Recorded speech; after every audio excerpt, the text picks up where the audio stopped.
If people are dieting now more than ever before, then why are nearly 1 in 3 American adults overweight? Dr. Gundry, who's helped thousands lose weight and feel younger and healthier than ever, says most people are not getting enough fat-burning MCTs from their food. MCTs are a special kind of compound that instead of turning into fat when you consume it, turns into ketones, which is a chemical that breaks down the excess fat in your body. So, by getting more MCTs in your diet, you essentially flip a switch that puts your body in caloric bypass mode, which can flush out excess fat and calories. And he's created an easy way for you to activate caloric bypass right at home. It's called MCT Wellness. This powerful blend of fat-flushing MCT powders and antioxidant-rich polyphenols is designed to help you unlock your body's fat-burning, energy-producing potential. What's even better is that it's a delicious drink. I love how incredible it tastes. All you do is add a scoop to water, enjoy, and watch as you start feeling slimmer and more energized. So, if you want to experience a quick, easy, and effective way to melt pounds fast, go to GundryMD.com/energy and order right now to get up to 53% off your regular price order with a 90-day money-back guarantee. Again, that's GUNDRYMD.com/energy. Is your vehicle stopping like it should? Does it squeal or grind when you brake? Don't miss out on summer brake deals at O'Reilly Auto Parts. O'Reilly Auto Parts. The following podcast may contain discussions supported by science that may be considered dangerous to some listeners and conspiracy theorists. Discretion is advised. The 3 Down Greencast is brought to you by the Pile of Bones Brewing Company. Home delivery available in Regina at sassbeerdelivery.ca. Welcome to the 3 Down Greencast. You are listening to the internet's We Have a Lot to Talk About This Week podcast. I can't even make a joke. But what we're talking about is basically a joke. Yes, I'm Joel Gasson with John Fraser, as usual. To pull back the curtain a little bit, we are recording a little later than we normally would this week because life just kind of got in the way on our usual recording date of Sunday evening. Yep. And we thought, there's nothing too time-consuming, too pressing about sort of the Rider timeline right now, whatever, let's wait. Right. And my thought at the time was like, well, if something was going to change with this team, it would this week at least, it would probably be by this time. Right. And, okay, yeah. The changes happened, and we'll get to the changes. Obviously, y'all know them by now. We were all set to talk about that, and we will. And we were also quite set to talk about a Taco Bell order, one from professional golfer John Daly. And I would say one of the favorite athletes of this podcast, John Daly. Like, that's it. Everything was like lined up perfect for recording on Wednesday. We had a great dumb open. We had some great Rider stuff to talk about. Oh yeah, and the league still hasn't announced the halftime show, so we can talk about that. Woo! And then oh boy. The league has outdone everything we could ever possibly think of. And you and I have come up with some really dumb ideas for this league. Yes. Like truly dumb stuff sometimes. Yeah. And they, in actuality, just outdid anything I ever could have imagined on Wednesday. Today, this might transcend not just dumbest moment for the CFL, but this could possibly be one of the dumbest moments in professional sports history. Like, this is just... Like, we have to open with it. It's our hand is almost tied to open with how dumb this is because it is so on brand. It's the CFL. It's chaotic and dumb. Yeah, so for some reason you're listening to this podcast and you don't know. First week of the playoffs, the league usually announces the division all-stars. There's usually always a few eyebrows in there because there are some odd votes that get thrown in because, quite frankly, there are voters in a number of markets that don't really pay close attention. No, they either don't watch all the games, they don't even watch their team's games. I mean, in fairness, it's difficult, especially especially now, I would say, where newsrooms and sports newsrooms especially have pared down to the bare minimum, the bare bones. Like, my friend who used to be the CTV Winnipeg sports director told me he was responsible for covering the Jets, the Ice, the Bombers, and the Goldeyes. That's one dude. So yeah, it's hard to sit down and watch even highlights of 4 CFL games a weekend when you're that busy. So in a little bit of defense to them, that's it. But you're right, there are a lot of people that still have these votes, and maybe people that are underrepresented, such as, I'm just going to say it, us at 3 Down Nation. Yeah, I mean, certainly we could look into different ways as to how these things are decided, but that's not the point right now. Right. And I will also add, from what I understand the voting list locally to be, I do not accuse anyone in Saskatchewan of that. So No, we are blessed, because who's on that list? It's like Murray. Yeah, I don't know exactly who's on the list this year. In the past, I've kind of had an idea, but usually there's one person from sort of the major outlets. So obviously CKRM, so probably Michael Ball has a vote. Jamie Nye probably has a vote, but he historically has sort of crowdsourced it within sort of the whole Green Zone team kind of thing. Leader Post would obviously have a vote, and then probably like CTV and Global or CBC. I don't remember how many voters there are now, but in sort of those groups there would be, that's kind of where the votes would fall. So yeah. Right. And in Saskatchewan, that is an extremely, absolutely knowledgeable group, and maybe the deepest group in any one market. The deepest and less arrogant. Mm-hmm. So the votes were tabulated, and of course the All-Star voting also includes coaches have a say in that as well. And for this year, there was also a fan vote, though we don't really know how much that really played into this. Right. If at all, quite frankly. If it was just a marketing play, I mean, that's fine. Whatever works. Right. Whatever gets people interested in going to your website to do stuff, that's fine. Yeah. So on Wednesday morning, I get the email from the Saskatchewan Roughriders saying Keon Schaefer-Baker is a Western All-Star. Like, oh, cool. Yeah. Cool. Makes sense. That makes sense. Right. And then I head over to 3downnation.com to see who else made the All-Star list. And right away, I believe it was like the second or third one in when it got to running back. On the eastern side, it said Andrew Harris. I'm trying to see what time you texted me this morning. Naturally, we have lengthy conversations. Yes, at 10:13 this morning. Lol. What? Andrew Harris is an all-star? Yeah. So, again, okay, go on. But I've got a point to make to piggyback that. Yeah. So that was kind of the thing that stuck out to me, and I kind of scrolled through the rest of it and obviously just glazed over the rest of it because I thought that was so weird that I'm like, well, whatever. They've done some weird things as they normally do. Right. We just thought they were voting on name. Yeah. We had a chuckle about it, thought it was dumb, kind of rolled our eyes. Yeah. And then the 3 Down chat starts blowing up.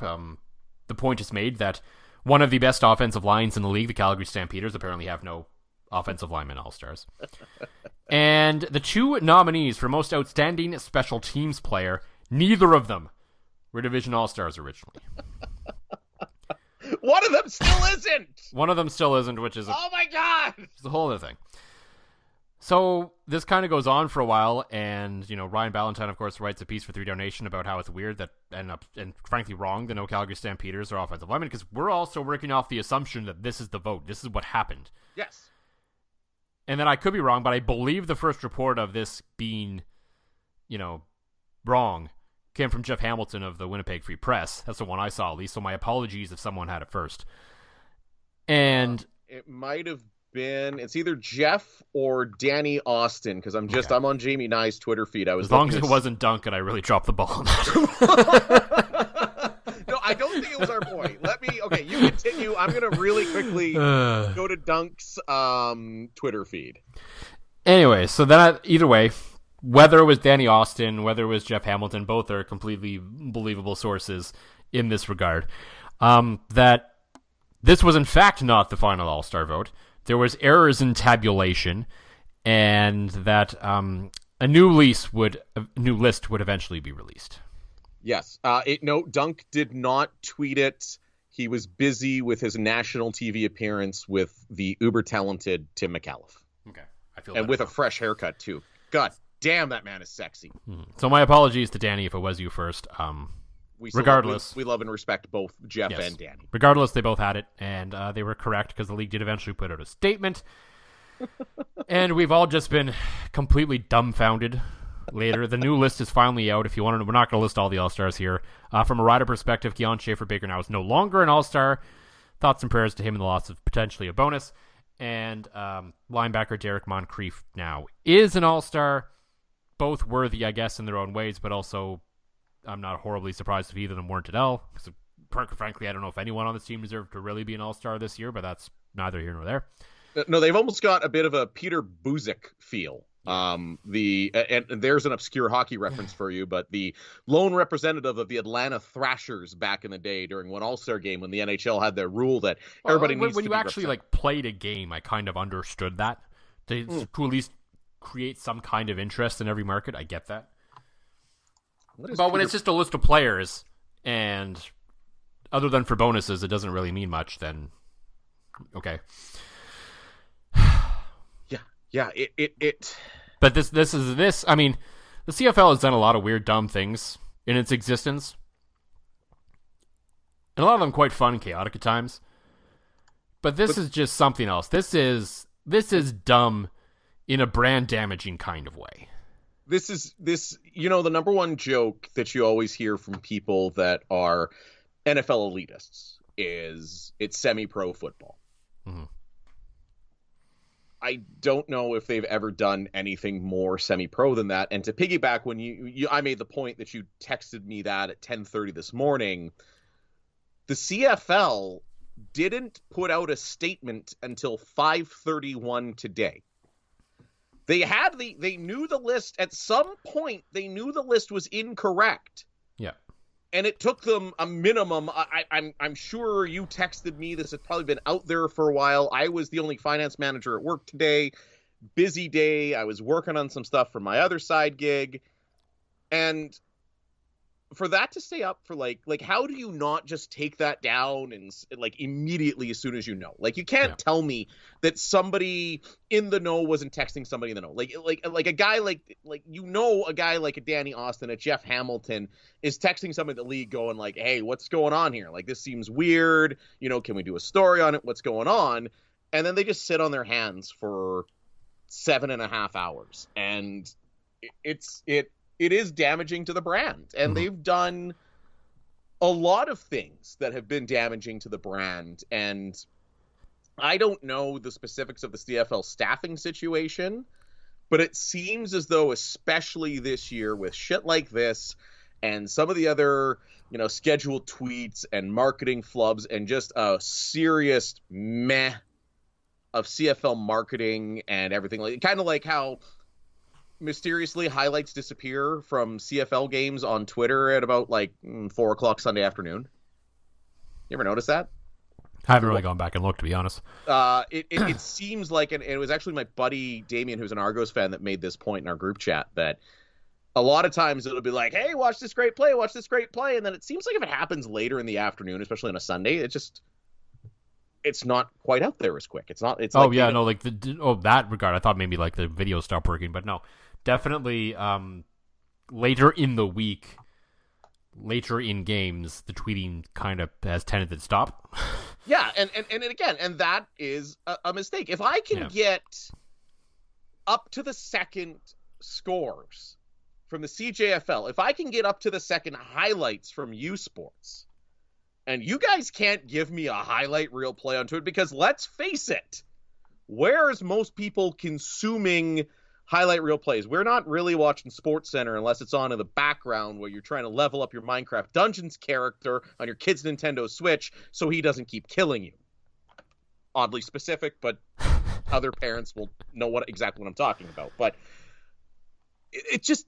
this has been so meh, and I don't know if they laid off so many good people during COVID that they just couldn't get them back, or if they just are critically understaffed at the league office. It's just, you can't be doing this. You can't disappear. You can't make yourself look Bush League, because anybody, let's face it, if you want, the biggest area where we need to bring fans on board is people who already like football, to watch the CFL, to find it exciting, to go to a game along with the young demographic. And anybody that has this, and unfortunately, I know 2 or 3 guys that think the CFL's Bush League. This ain't going to help them. That's not going to drive eyeballs to the game. And it's just, it's brutal. It's quite frankly pathetic. It's a failure. Oh, and I should talk about, the fact that they screwed all this up today. I was clearly making reference to the fact they haven't announced the Grey Cup halftime show yet. Yeah, I mean, that almost makes that look pedestrian Well, that's it. Like, compared to this. Like, this is a thing that affects guys' livelihoods. This makes the league look really bad. And I know there's some people that are saying, "Oh, mistakes happen." Yeah, mistakes happen. But this is one that can't. And I it does sound like that. Yeah, I think the league head office is critically understaffed still. I don't know if attempts have been made to sort of rebuild after COVID, whether the money's there or not, I don't know. But this just ain't working. And it feels like in this season especially, I think, the last couple of years you can give them a bit of a pass. But this year especially, in terms of what they need to do to grow as a brand, as a league, it's been more of a step backwards than a step forwards. Absolutely. Like, I thought they were making good strides pre-COVID. I get it. COVID screwed everything up, but it's like... they basically have thrown in the towel in a lot of ways since then. Yeah. I mean, I'm doing a quick scroll through the league here. And remember, like, the league was famous for, like cheeky gifts and fun things like that a lot. And it's just, that still comes from the team who have fully staffed, departments, but it's not coming from the league. And also, how is the league not sending out this information to the teams ahead of time? Yeah. Right? Like how are you not, like I almost feel bad. It's almost like working in a newsroom where you get a release come across your desk. It's like, okay, we need a story to go on air now. You shouldn't be doing that with your own member clubs and telling them, like, hey, hey, we're going to announce some award winners and let's go. So it's hard. It is. hard. And I love the league. So here's a great example. October the 29th, from the league account, there was a tweet about the Hamilton Ticats entering the field at the beginning of the game. There was then a tweet about the Halloween mask that a Red Blacks player, Lorenzo Malden, was wearing. Then nothing on the feed about that game. Yeah. Yeah. Like, it's pathetic. Like, you got to find the money. Like, I know there's revenue sharing or something now. Like, at some point you got like at some point you got to go shake down somebody for a couple bucks so you stop looking like a semi-pro league.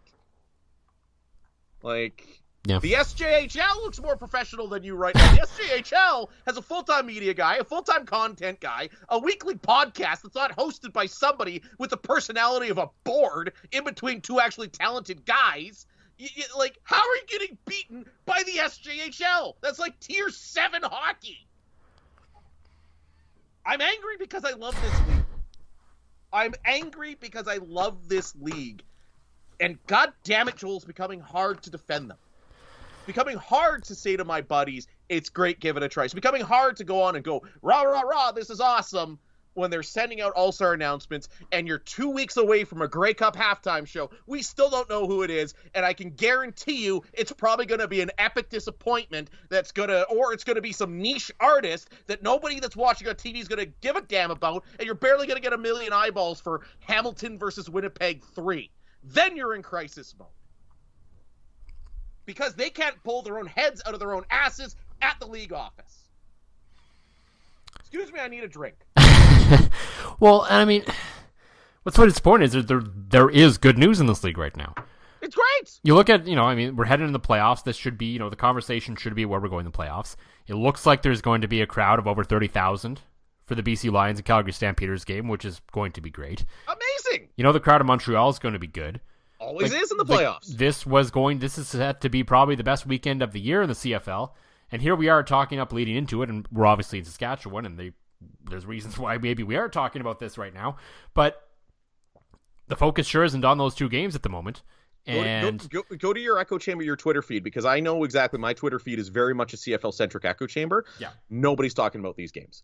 No. And they both have potential to be awesome. Looking at availability for seats in BC, you're in the nosebleeds if you want to get a seat. Oh, by the way, just throwing it out there, nosebleed seats for a playoff game, $30. Yeah. I'm not saying. And if you're under 17, it's $10 for a playoff game. Mm-hmm. I'm not saying. I'm just saying, because we've had that conversation before. We have had that conversation. I'm sure we'll have it again next year. Certainly. But again, like both of these games, you have potential for two classic games that could steal some eyeballs from the NFL. This is a lot of the marquee teams are on a bye week this week in the NFL. Trust me, my fantasy football team is not doing well because of it. You got two classic. I don't know who's going to win betwixt Hamilton and Montreal. That Calgary BC game is going to be a classic, I'm sure. Mm-hmm. Oh yeah, some guy named Nathan Rourke's going to be playing in that too. Right. And your most marketable star, Canadian quarterback, on pace to set records that you just got gifted a second season of because his foot exploded. Maybe, but yeah. Instead, we're talking about two sets of all-stars and a non-existent halftime show. And again, no marketing. Yeah. No marketing. We're scrolling through the feed here. There is one video previewing the games and a few articles that they did. Their typical, like midweek stuff. That's it. Yeah. You think after the shit show you just dropped today, you'd be dropping an emergency episode of your podcast with the board and two talented guys. Yeah, I mean, you think you want to try something right about now. I mean, Craig Reynolds was saying last week that they have the halftime show in the bag, so I don't know, maybe announce that. Do something. Like, that's... Yeah. But the thing is, that makes me think, do they have the halftime show in the bag? Because again, I said it, I was on CTV Regina, filling in for you, because you have a real job and I had a day off, talking about the halftime show, and I put the blame squarely in the league, because I don't think it's fair that the Grey Cup the Grey Cup committee, peel back the curtain, is like largely volunteer or guys taking on two. Oh yeah, no, it's not at all on the committee. No, absolutely. And I said it's not on Craig, it's not on anybody with the riders, not on anybody with the org. They've been trying to run their organization this entire year. And to ask a guy like Craig Reynolds, who is very good at business, very good at football, again, a little biased because I've grown to really like the guy, but to ask him to all of a sudden, hey Craig, while you're running our cash cow, could you figure out a way to get us a big name? Okay, thanks, bye. Like, that's the league that has to come to it with the star power. You knew every band and their dog was going to be touring to make money back. Yeah. And you drop the ball? Like, I don't know if they have the act secured, because this should have been the act should have been announced, or there should have been teasers on TSN or something saying big announcement coming. There's nothing.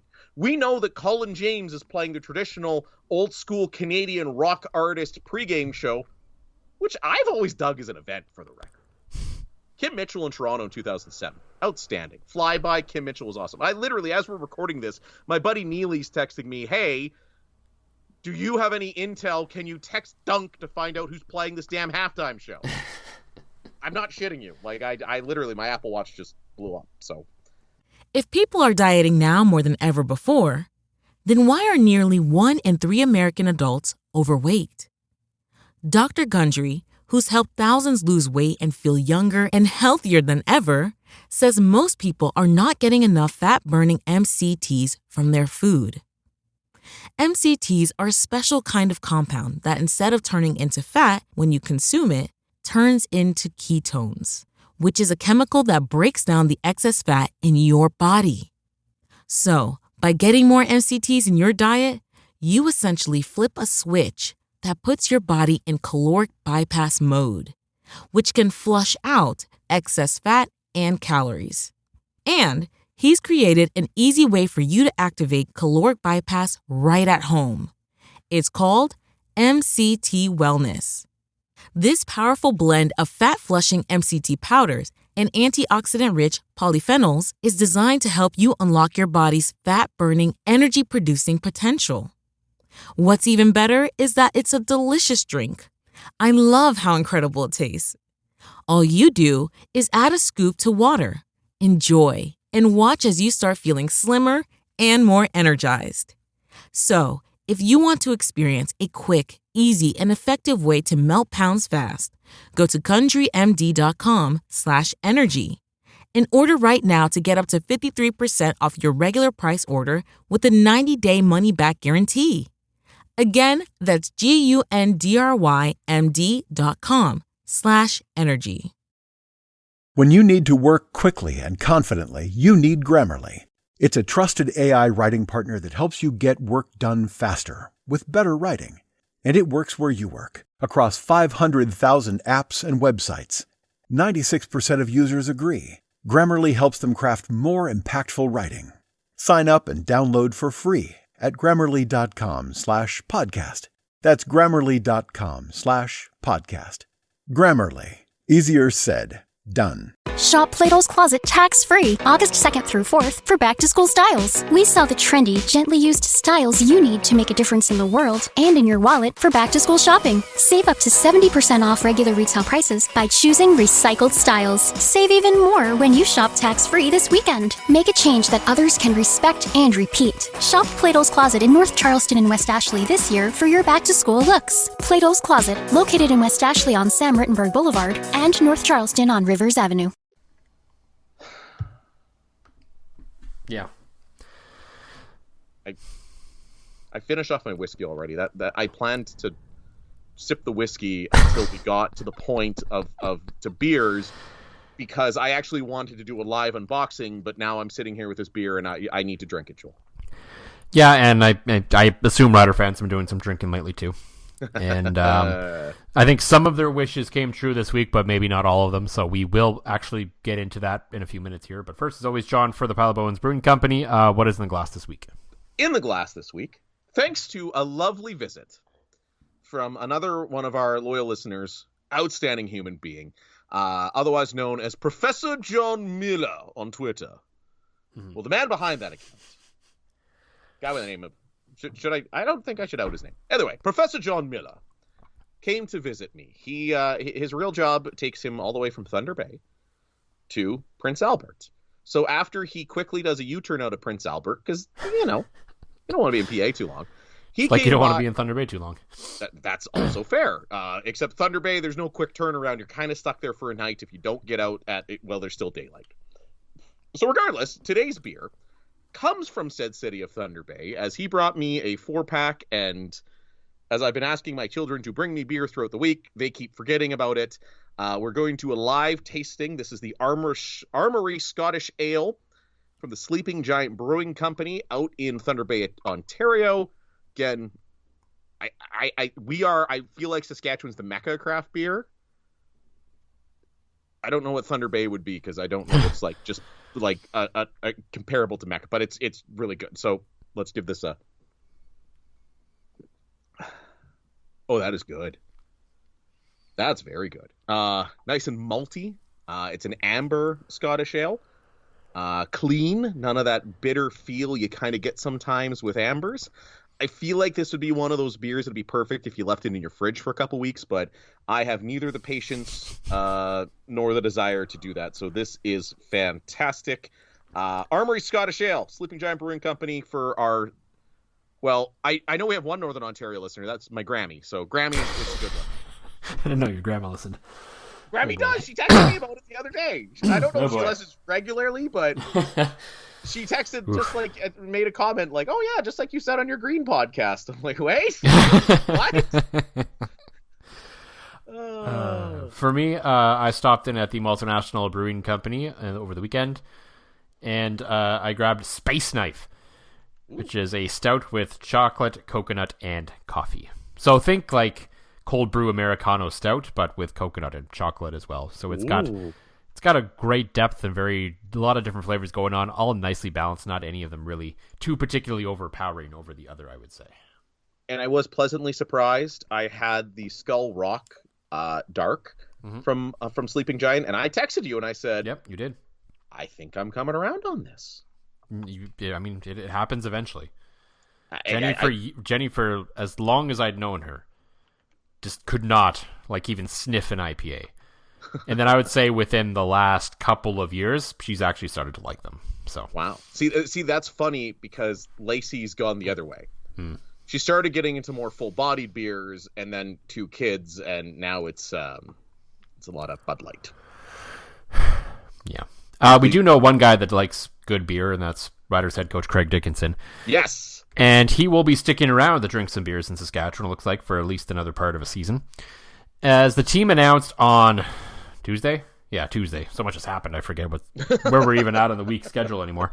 On Tuesday, that Jason Maas, and along with some other offensive assistant coaches, will no longer be with the team next year. No surprise there. Not much to say. The offense, or lack thereof, kind of speaks for itself as to why that happened. The interesting part of the release from the team was that it noted that both general manager Jeremy O'Day and head coach Craig Dickinson would be back in 2023. And I know there was a lot of fans out there who wanted to see both of those men gone. There were even some fans that wanted to see President Greg Reynolds gone as well. Which is a dumb take. I'm sorry. Yeah, I'm not quite there with Craig. I wasn't even Reynolds, that is. And I wasn't really quite there with Jeremy O'Day either. Agreed. Generally speaking, and we'll get into the caveat as to the decision he's made and why this doesn't apply anymore, is I think generally speaking, a general manager deserves to hire at least 2 head coaches before being shown the door. Right. And I think especially in this case, because by the time Jeremy O'Day was actually got around to be named the Riders GM and Vice President of Football Operations, whatever the hell the title is, after the departure of Chris Jones, it was so late in the cycle that it was basically Craig Dickinson or bust for him. Yeah, well, Honestly. and especially after how Chris Jones really did them dirty. Hired and gave everybody an extension and then left 4 days later. So you were handcuffed to Craig Dickinson, and it wasn't a move And ultimately, even if he had the open field, it might have been one he would have made anyway. I would agree. Regardless, I mean, it wasn't a bad hire at the time. I still don't think it is. So I think, had Jeremy O'Day and ultimately Craig Reynolds decided that it was time maybe for a new voice in the locker room, then I think Jeremy O'Day should have been granted the opportunity to make that choice, because I still also believe that Brennan Taman deserved to make another choice after Corey Chamberlain was fired, but history is history, of course, at this point. Yes. Now, the only thing that worries me, and we're both on the record as liking Craig and his media presence and his demeanor and his honesty and things like that. The only thing that worries me is it really seemed like the room had been lost by the end of the season. Like the benching of Zach, stuff with Garrett Cody and Cody, getting them all mixed up here heading into the play. So that's I blame the CFL marketing for that. The Genius Sports, they put the wrong name in your head. That's clearly using my earbuds I'm wearing. It really seemed like he was a guy that lost the room. Like, we talked about how during the literal shit your pants game, that should have been an opportunity for a good motivator, a good head coach to galvanize his team and really use it as a team building thing. And it's just like it got worse from there. The infighting when he said we're not good right now, being ripped by his own players on social media. Yeah. Like, it just... I think, for me, turning around on that, when he came out and said what he said and was not misquoted about that they weren't good at that time. Yeah, right. He wasn't wrong. And if his players are soft about that, then that's on the players. And Craig Dickinson never should have then turned around, especially publicly at least, and apologized for that and said he didn't mean it. Because it was not a good look for anybody. No. It made the whole thing worse, and I think everything was already cut, and it was just all part of a downward spiral that we've seen time and time again from both better coaches and worse coaches. Right, and the ultimate desperation move, and to me, where I thought he was gone for sure, was going away from your best chance to win when you still had a chance at the playoffs. Yeah, and the way they frankly just didn't respond in that first game against Calgary. No. It'd be one thing if it worked, then okay, then maybe Cody is a bigger problem than we thought. But they didn't really respond. They looked like a team that had folded the tent. Right, and I feel like that's because he didn't challenge them to respond. He basically said, we're going to go with Mason Fine, even though Cody is our best chance to win by all metrics. And then Cody to come out and say, basically, uncharacteristically for Cody a bit, come out and take a shot at his coach saying, no, I want to play. It seemed real, like, I get it, you're in a 7-game losing streak, but it seemed really messy at the end. Like, it seemed like all parties were headed for divorce. It seemed like Moss was going to be gone. Cody's going to be a backup someplace next year. Craig's going to be gone because he's lost control of the room. Like, it just seemed like they needed on field a complete clean break, a start new. And I get it, that asinine coaching cap, which is, again, semi-pro. Yeah. And we could go on that, but it just seemed like that room needed a fresh start with just about everybody but Jason Shivers, because I think if you lose Shivers, he's probably the best coach on that staff. So it just, I was very much in the keep Jeremy O'Day camp, because there is one thing he does well. He does find Canadian talent very well. I mean, jury's out on whether he can find the most important Canadians, which is the offensive line, but yeah. Well, that's exactly it, right? I mean, he's also a guy that expected to have 2 more bodies on that offensive line this year. Right? Yeah, but I mean, you still gotta adjust to that, and didn't. Yeah, and he didn't, and he had lots of notice that he was losing those bodies, including Brendan Labatt, right? Yeah, I mean, it's been over a year. I mean, Brendan Labatt was 2 years ago now, so I mean, there's no excuse on that one anymore. No, and I mean, there are no excuses, but I mean, he does have a knack for finding, like, Keon Schaefer-Baker, it might be the steal of that draft. Braden Linnaeus before he went to the NFL as well. Like, he does a good job with that, which is why I think, like, it's almost weird that this team can't find American talent. Yeah. Like again, you and I watch a lot of college football. Well, you more than me, but I'm starting to get into it. Yep. You know, there's a lot of guys at a lot of Div 1 schools that don't make the NFL that you're going, how do you not just find those guys? It seems like Calgary can. It seems like Winnipeg can. It even seems like Hamilton can to a degree. It's just, yeah. I think Jeremy maybe needs some more support, and I'm with you. I think he deserved a second coach, but I definitely think that unless you hire a guy as your OC, that you're ready to make your head coach when Craig loses the room again 4 games in next year. I think, like, I think they need a veteran OC, and they need a guy that's your next head coach, because I don't think this gets better in the offseason. If anything, I think it gets worse. And depending who they bring in may or may not hamper their ability to get Bo Levi Mitchell. And if they don't get Bo Levi Mitchell, what the hell does this team do next year?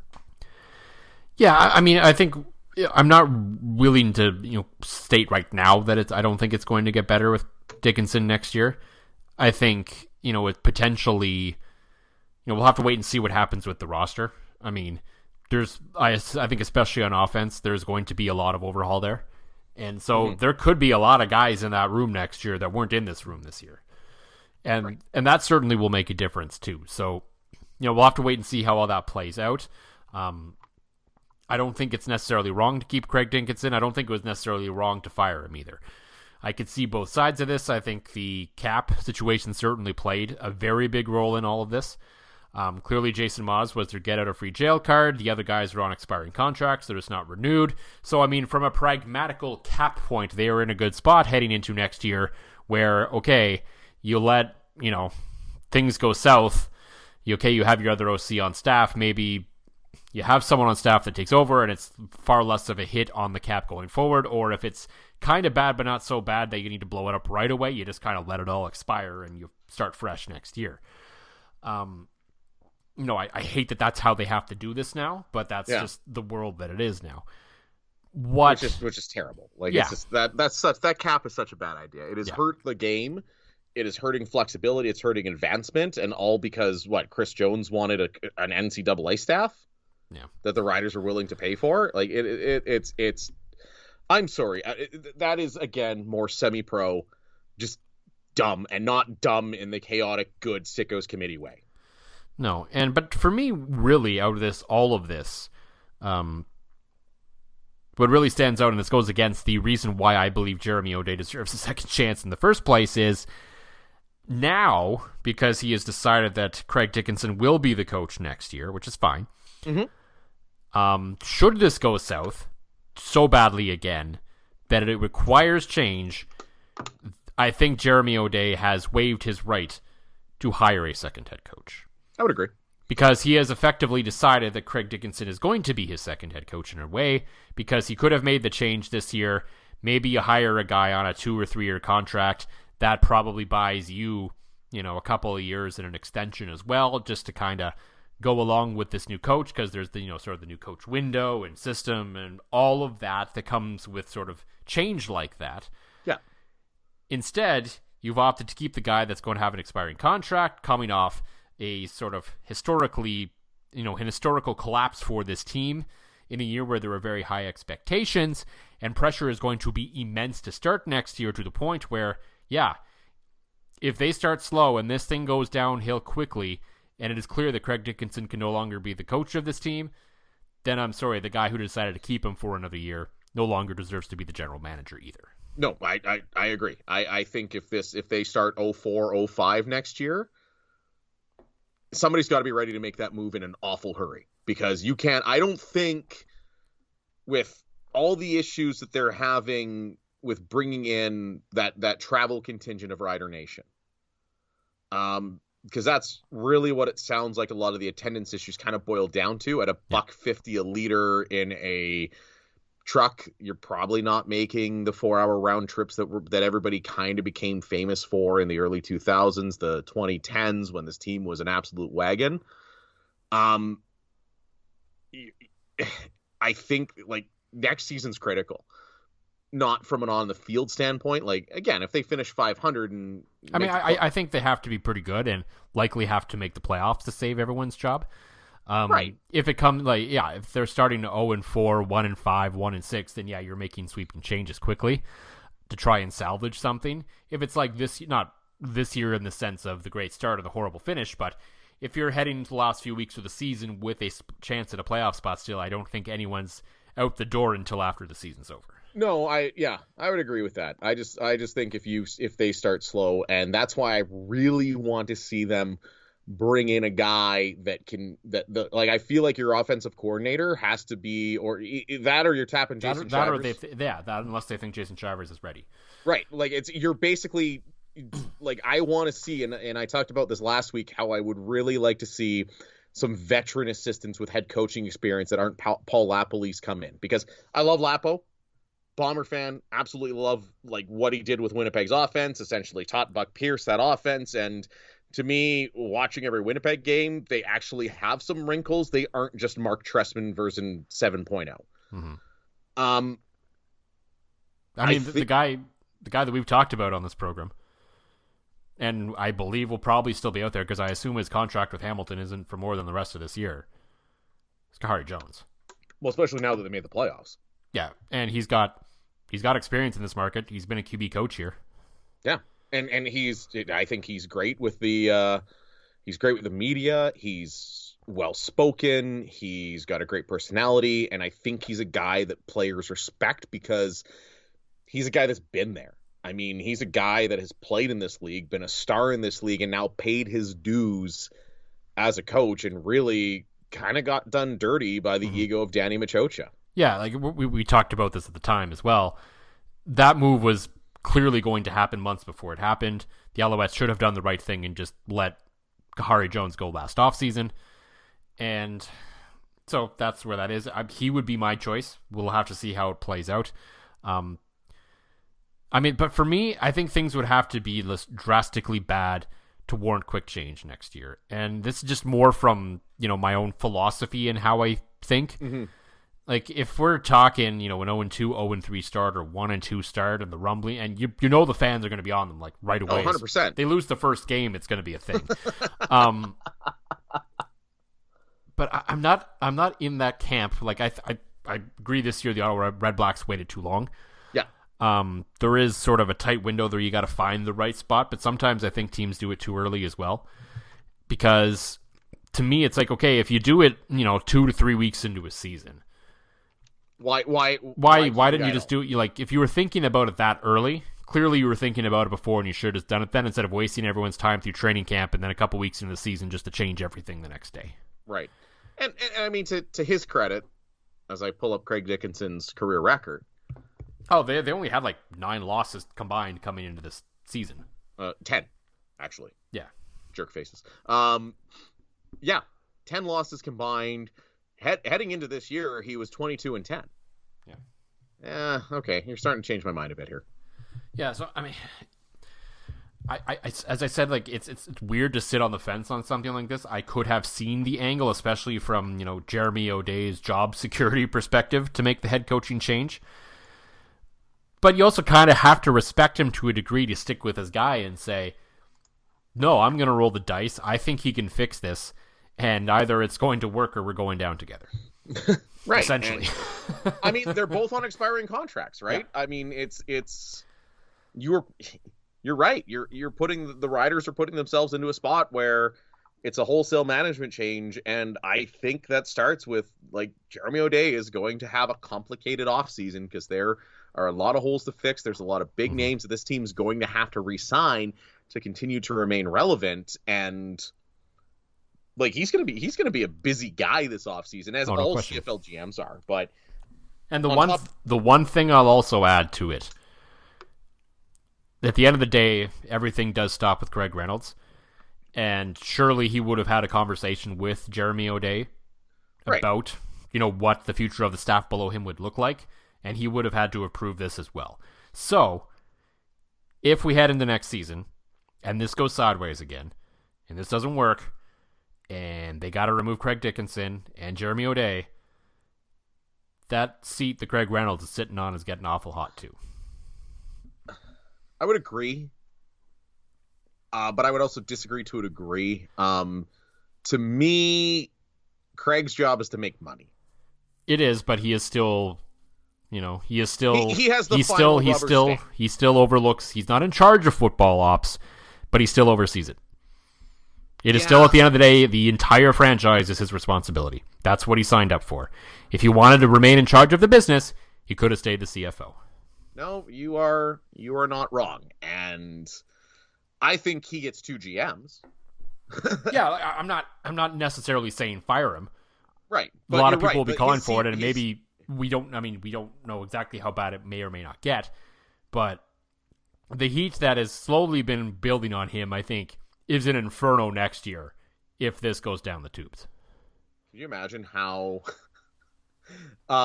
if this goes bad next year, what's the over-under on Rod Peterson tweets calling for Craig Reynolds to be fired? 107? No comment.